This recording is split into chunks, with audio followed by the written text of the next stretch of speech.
Hey everyone, welcome back to Kavis Academy. Here I will discuss DU Entrance Exam MSc Zoology 2019 paper solution. Okay, तो ये मेरी part 5th video है.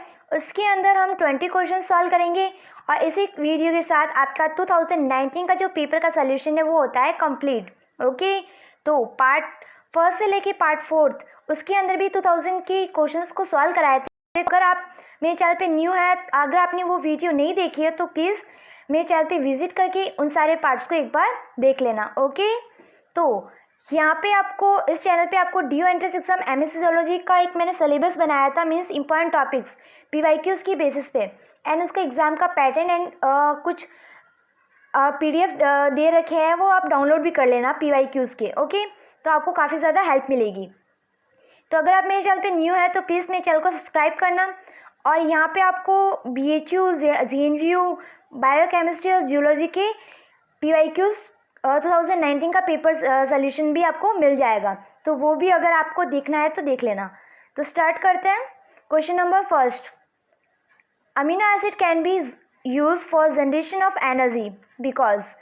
तो amino acid can be use, तो amino acid can be use to generation of energy because they can convert in oxaloacetate. Amino acid convert हो सकता है oxaloacetate, pyruvate and alpha keto glutamic acid and which can enter into the TCA cycle. तो जो amino acid होता है, amino acid का जो deamination process होता है उसके अंदर क्या होता है कि जो सपोज को alanine, cysteine, glycine, serine, threonine, ये सब अमीनो एसिड का जो डीएमिनेशन होता है वो कन्वर्ट होता है पायरुवेट या फिर ऑक्सिलो एसिडेट में, और ये फिर जाते हैं TCA साइकिल में इन्वॉल्व करते हैं. ओके, फिर जो अल्फा कीटो ग्लूटेरिक एसिड, ये भी डेराइव होता है from the glutamate amino acid. तो यहाँ पे वही है कि ये TCA साइकिल में एंटर करेंगे और यहाँ पे use for generation of energy. Okay, तो यहाँ पे आपका आंसर होता है ऑप्शन नंबर 4. नेक्स्ट देखते हैं आइफियन गामा. आइफियन गामा, तो ये जो IFN gamma that is the interferon gamma. ये जो क्वेश्चन है आपका इम्यूनोलॉजी से है. तो आइफियन गामा का जो फंक्शंस होता है, प्राइमरी फंक्शन होता है कि एक्टिवेट मैक्रोफेज को एक्टिवेट करता है, और उसका साथ साथ अदर फंक्शन होता है stimulate natural killer cells and neutrophils. तो यहाँ पे जो मैच कर रहा है answer that is the option number 4. Okay, they can activate macrophage. Next,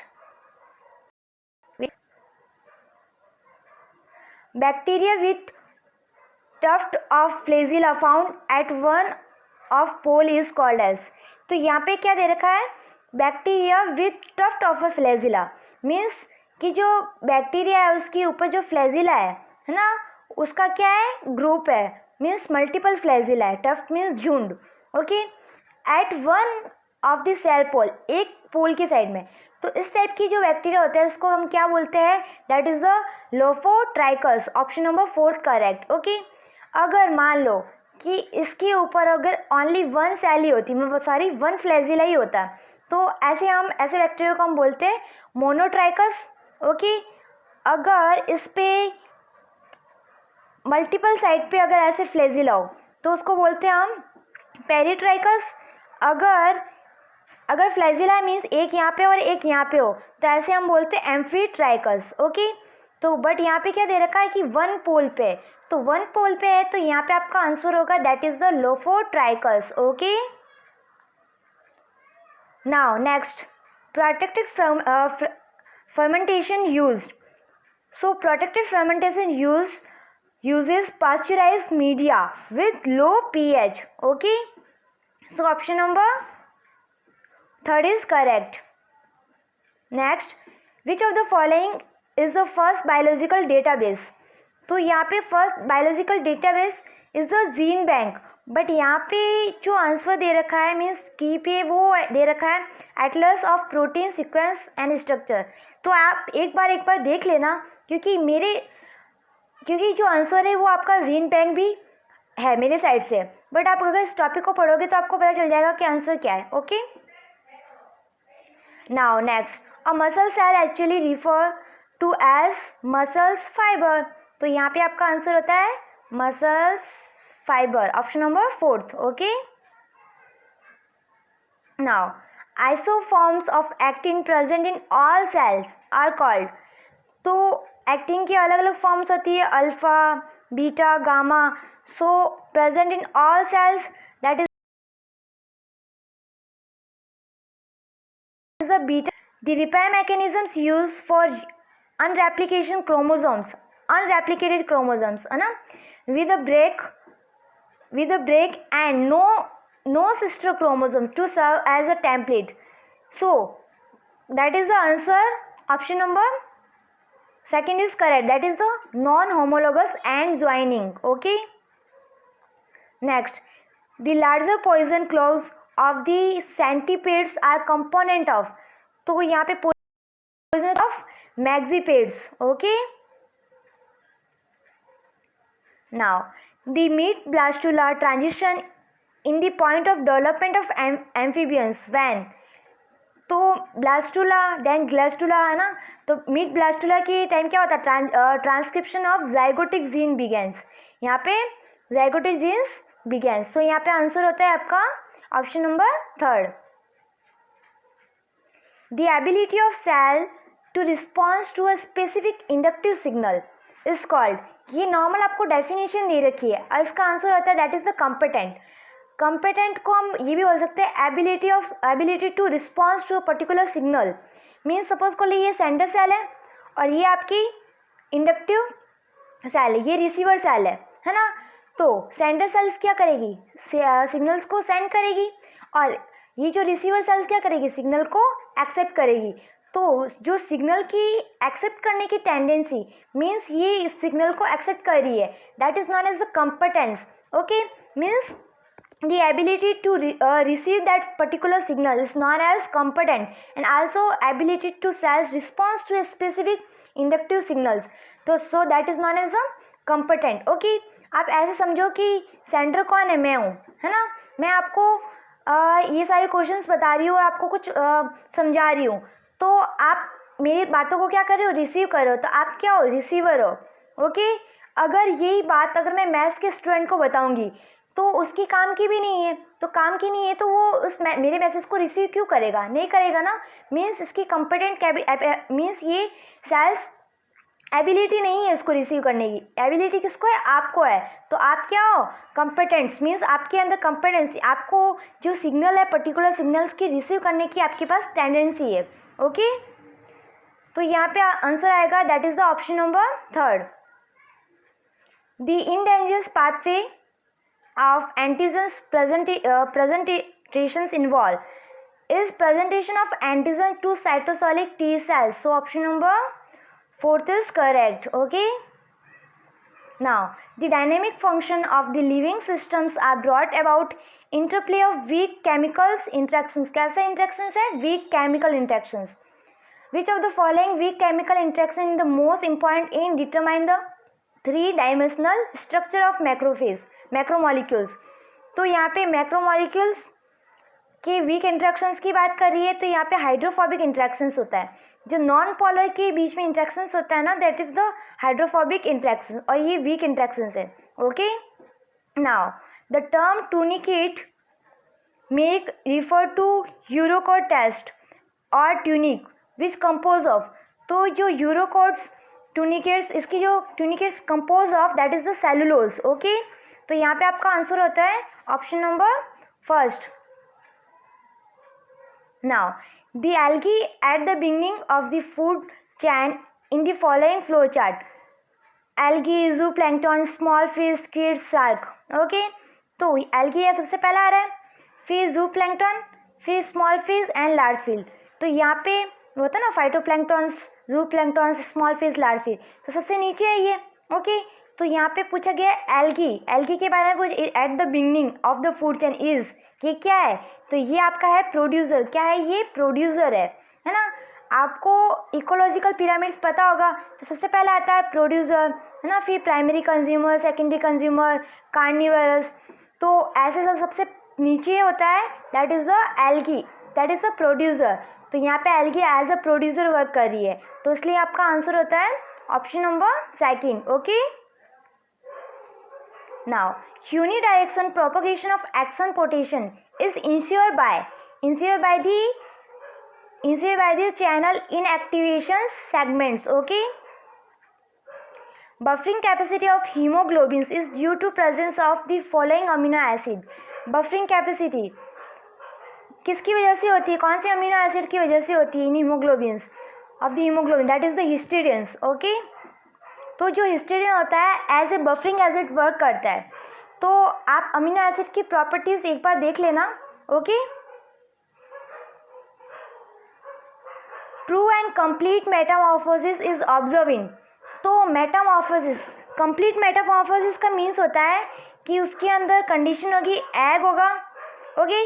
फिर होगा लार्वा और प्यूपा, फिर उसके बाद आएगी आपकी एडल्ट. मीन्स कितनी स्टेज हो रही है, 1 2 3 एंड 4.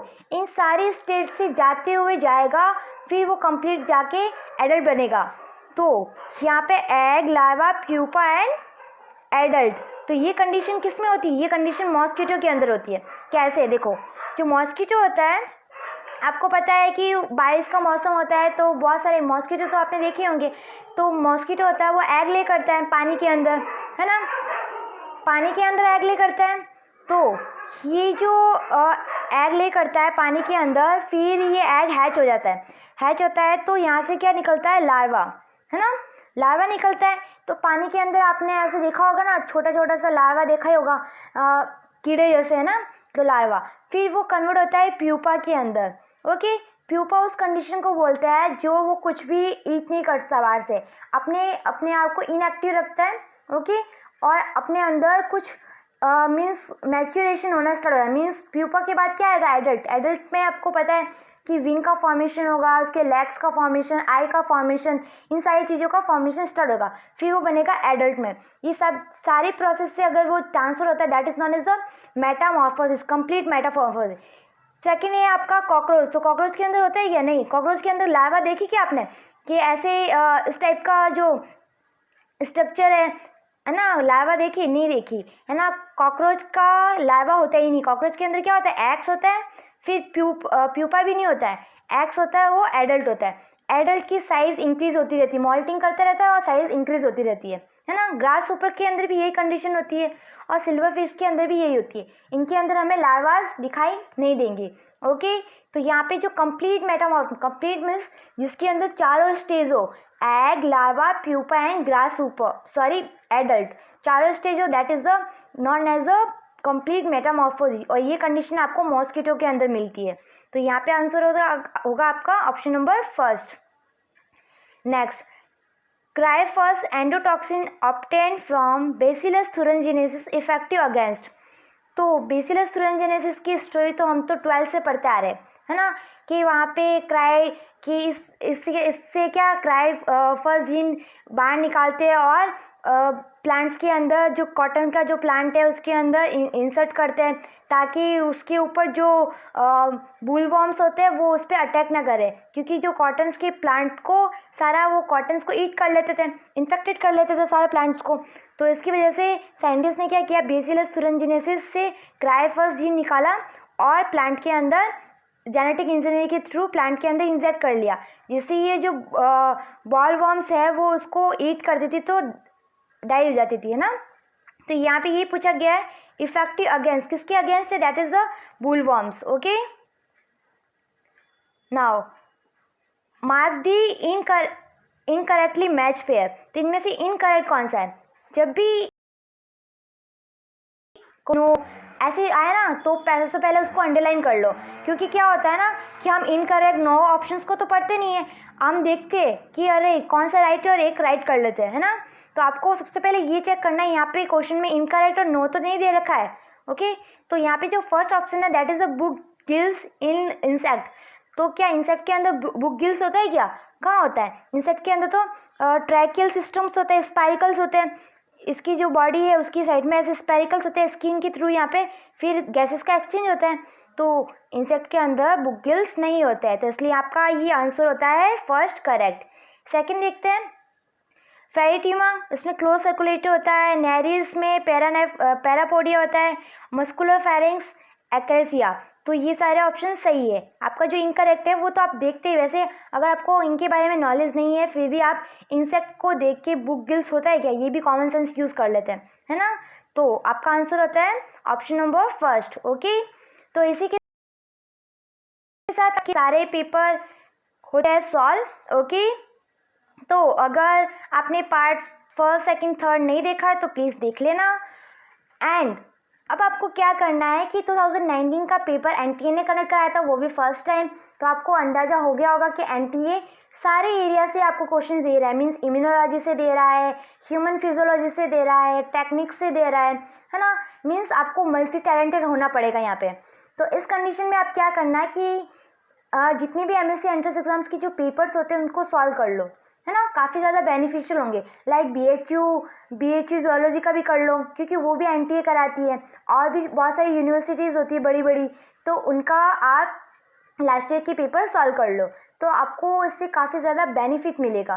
ओके, क्योंकि मैं पेपर सॉल्व करा रही हूँ तो मैंने ये चीज़ नोट की है कि जो क्वेश्चंस का जो लेवल है, पैटर्न है, वो बराबर ही है सारे। मीन्स बीएचयू जूलॉजी का भी ऐसा ही है, बीएचयू और बायोकेमिस्ट्री भी वैसे, उसके अंदर भी इस टाइप के क्वेश्चंस ही आते हैं, है ना। तो आप सारी चीज़ें देख लेना। रही बात, आप मुझे टेलीग्राम पे भी ज्वाइन कर सकते हो, @काविस अकेडमी लिंक है मेरा, तो वहाँ पे आप मेरे चैनल पे विजिट कर सकते हो टेलीग्राम पे।